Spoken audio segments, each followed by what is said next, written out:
وای چې تنګ شي ناګهانه په ژوند څه وکړي سړی او چې نه وي هر پر هر له پیوند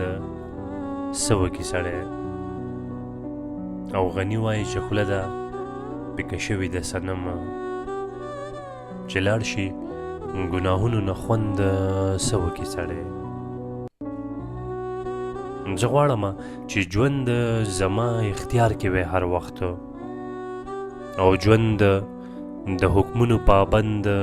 څه وکړي سړی مذهب پښتو عشق او د مولیانو دا فتوې